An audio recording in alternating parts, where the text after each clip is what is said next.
എന്ന് പറഞ്ഞാൽ ഒരു പരിധി വരെ നമ്മൾ ശരീരത്തിന്, മനസ്സിന്, സമ്പത്തിന് ഇതിനെ മൊത്തം വലച്ചൊരപകടം. അത് ഓർക്കാതിരിക്കുകയാണ് ഒരതിജീവനം.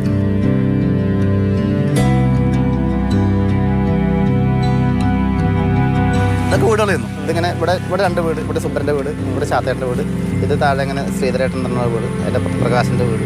ഞങ്ങൾ വിജയേട്ടൻ്റെ വീടിൻ്റെ മുറ്റത്ത് സിറ്റ് ഔട്ട് സംസാരിച്ചുകൊണ്ടിരിക്കുകയാണ്, ഞാനും അന്വേഷിച്ചും വിജയേട്ടനും. തിരമാല പോലെ ഒരു സാധനം പൊന്തി വന്നിട്ട് ഇങ്ങനെ പുറത്തടിച്ചിട്ട് തെറിപ്പിച്ച് കളഞ്ഞു. പിന്നെ ഈ മണ്ണിൻ്റെ ഉള്ളിൽ കൂടെ ഒരു അഴി കൂടെ ഇറങ്ങിപ്പോയി എത്രയോ മീറ്ററോളം. അവിടുന്ന് പിന്നെ ഇഴഞ്ഞ് വരിഞ്ഞ് അവിടെ അപ്പുറത്ത് വീട് ചെന്നു. അവിടെ ആയിരുന്നു എന്നുള്ളതൊരു വിധി, അവിടെ അല്ലായിരുന്നു എന്നുള്ളത് രക്ഷപ്പെടാനുള്ള വേറൊരു വിധി, അത്രേ ഉള്ളൂ. ഒരു 100 ഹെലികോപ്റ്റർ ഒപ്പം നമ്മൾ ചെവീൻ്റെ അവിടെ വന്നിട്ട് ഇറങ്ങി കഴിഞ്ഞാൽ നമുക്ക് തലച്ചോറിലൊരു പ്രകമ്പനം ഉണ്ടാവുമല്ലോ. അതാണ് സംഭവിച്ചത്. ഞാൻ ആഴ്ചകളോളം എനിക്ക് പിന്നെ ഈ വണ്ടീൻ്റെ എരമ്പുകൾ, ഹോണടി, ആക്സിലേറ്ററിൻ്റെ ഒച്ച ഒന്നും കേൾക്കാൻ പറ്റില്ല. ഹോളോബിസിൻ്റെ മിക്സർ മെഷീൻ ഉണ്ടല്ലോ, അതിൻ്റെ അടുത്ത് ചെല്ലുമ്പോൾ ഭയങ്കര പേടി, അടുത്തേക്ക് എല്ലാം തോന്നില്ല. അങ്ങനെ അതിൻ്റെ അടുത്ത് നിന്ന് ഞാൻ തന്നെ ഈ കേൾക്കാൻ പറ്റാത്ത ശബ്ദം കേൾക്കാവുന്ന രീതിയിലേക്ക് മാറ്റി.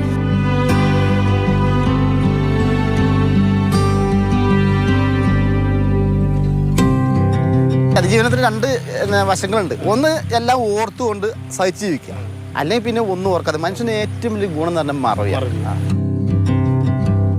പകലിപ്പോൾ ഇവിടെ നിന്ന് നിൽക്കുമ്പോഴൊന്നും കുഴപ്പമില്ല. വൈകുന്നേരം 6 മണിക്ക് ശേഷം ഇവിടെ വന്നു കഴിഞ്ഞാൽ ഇതൊരു മനുഷ്യവാസം ഉണ്ടായിരുന്ന മേഖലയെന്ന് തോന്നൂല. ഭയങ്കര ഒരു കനത്ത ഇരുട്ട്, ഭീകരത, ഒരുതരം നമുക്ക് ഇവിടുന്ന് ഇങ്ങനെ ഒഴിഞ്ഞു പോകണമെന്ന് നമ്മളെ മനസ്സുള്ളിൽ പറയും. അതിപ്പോൾ സന്ധ്യക്കാണ് നിങ്ങളിവിടെ നിൽക്കുന്നത് നിങ്ങൾക്കും തോന്നുന്നത്. അത്ര ഭീകരതയാണ്. ഞാൻ ശരീരം കൊണ്ട് എൻ്റെ മേത്ത് ഭയങ്കര പരിക്കും, ഞാൻ അപകടത്തിൽ പെട്ടു, ശരിക്കും ഭയങ്കരമായിട്ട് മാനസികമായിട്ട് ആകെ പ്രശ്നത്തിലായിരുന്നു. ഞാൻ കരുതി എൻ്റെ മാത്രം പ്രശ്നമാണ്. അങ്ങനെയല്ല, അത് ഗ്രാമത്തിലെല്ലാവർക്കും അത് വന്നു കഴിഞ്ഞു. ഇവിടുന്ന് മാറി എവിടെയും പോയി ജീവിക്കണം തോന്നുന്നു. എത്ര വട്ടം, ഒരു വട്ടം ഒന്നുമല്ല, എത്രയോ വട്ടം. പക്ഷേ അങ്ങനെ ഇട്ട് പോകാനാവാത്ത കുറേ കെട്ടുപാടുകളുണ്ട്. എല്ലാ വർഷവും 8-ാം തീയതി നമ്മളിവിടെ മരിച്ച 59 പേരുടെയും ഫോട്ടോ പിന്നെ വെച്ചിട്ട് അതിന് ഒരു സ്തൂപം ഉണ്ടാക്കിയിട്ട് പുഷ്പാർച്ചന നടത്തും. അതിവിടെ മുന്നേ താമസിക്കുന്ന ആൾക്കാരും ഈ മരിച്ചുപോയ ആളുകളുടെ ബന്ധുക്കളും എല്ലാവരും പിന്നെ ഇതിൽ പങ്കെടുക്കും. താങ്ങാൻ നമ്മുടെ മലയാളിക്കൊരു പ്രത്യേകത ഉണ്ട്. കൈത്താങ്ങെന്ന് പറഞ്ഞാൽ ഭയങ്കരമാണ് ആ കരുത്തുള്ളത്. ആ കരുത്ത് തന്നെയാണ് ഇപ്പം ഞാനിപ്പോൾ എൻ്റെ 2 കാലം ചവിട്ടി ഉറപ്പിച്ച് മണ്ണിൽ നിൽക്കണമെന്നുണ്ടെങ്കിൽ ഈ പിന്നെ കേരളത്തിൻ്റെ താങ്ങ് തന്നെയാണ്. സൂയിസൈഡൊക്കെ 100 വട്ടം ആലോചിച്ചാൽ പിന്നെ നമ്മുടേതായ ഉത്തരവാദിത്തങ്ങളിൽ നിന്ന് ഒളിച്ചോടുന്നത് ഒരു ന്യായമല്ലല്ലോ. അപ്പോൾ അതുകൊണ്ട് അങ്ങനെ പിടിച്ചു നിന്നുള്ളൂ. പിന്നെ വേറെ ഒന്നുണ്ട്, നിങ്ങളിത് ചോദിക്കുമ്പോൾ ഇതിനോട് ചിരിച്ചുകൊണ്ട് വർത്തമാനം പറയാൻ കഴിയുന്നു എന്ന് തന്നെ പറയുന്നത് ഒരു വലിയ ഘടകമാണ്. അനുഭവിച്ചൊക്കെ വെച്ച് നോക്കുമ്പോൾ എപ്പോഴും ഭ്രാന്താകേണ്ടതാണ്.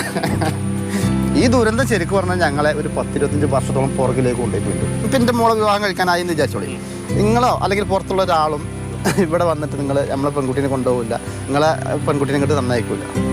ഇത് പിന്നീട് ഒരു വിദ്യാഭ്യാസമായിട്ട് ബന്ധപ്പെട്ട് നമുക്കൊരു കുട്ടിക്ക് ലോൺ വേണമെന്നുണ്ടെങ്കിൽ ഈ പ്രദേശത്തുള്ള ഒരൊറ്റ ഭൂമിക്കും നമ്മളെ നികുതി സർക്കാർ സ്വീകരിക്കും, നമ്മളെ ഭൂമിക്ക് ലോണ് ഈടായിട്ട് സ്വീകരിക്കില്ല.